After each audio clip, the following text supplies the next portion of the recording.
Brad Williams, Excel primed. What we want to do is we want to categorize salaries.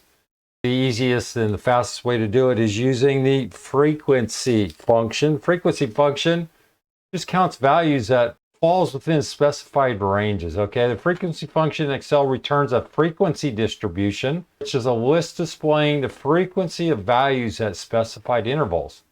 Frequency returns multiple values and must be entered with Control-Shift-Enter unless you have Excel 365 or Excel 2021. The frequency function counts the frequency occurrences of numeric values in a data set and returns a frequency distribution, a list that displays the frequency of each value in a list at specified intervals. I'm going to leave the rest to you to read. Here, you specify your intervals, okay? Your buckets, your categories.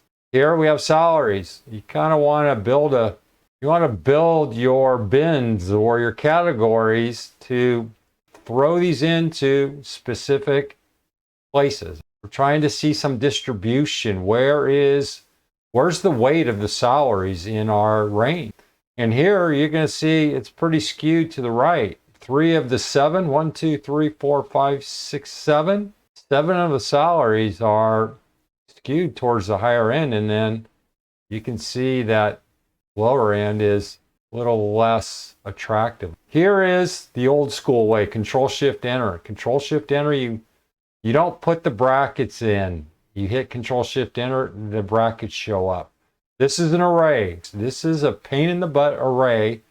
And I say that not in such a negative tone. It's, if you screw up, the only way to get rid of this array is to delete the whole thing and start over. For example, if I wanted to change something here, if I wanted to go E11 here, E11, if I do it, you can't change part of an array, and it will drive you crazy sometimes. Hence, you might want to upgrade to Excel 365 in 2021. Why? Because it does it automatically. There's no array here. The spill feature. It's a spill.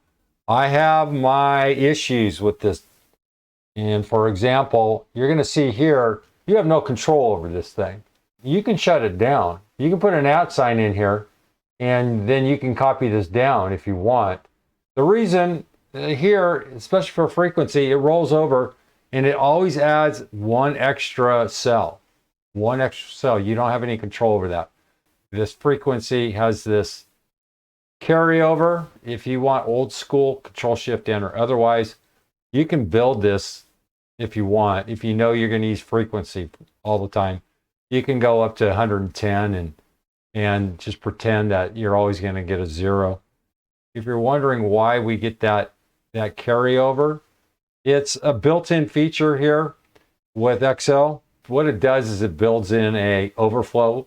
Frequency always returns a list that contains one more element than bins. This is intentional in order to capture any values that exceed the largest interval in the bins array. Each bin displays the number of values up to and including the bin value, excluding values that have already been accounted for. So there's a reason for this design. Brad Williams, Excel Prime.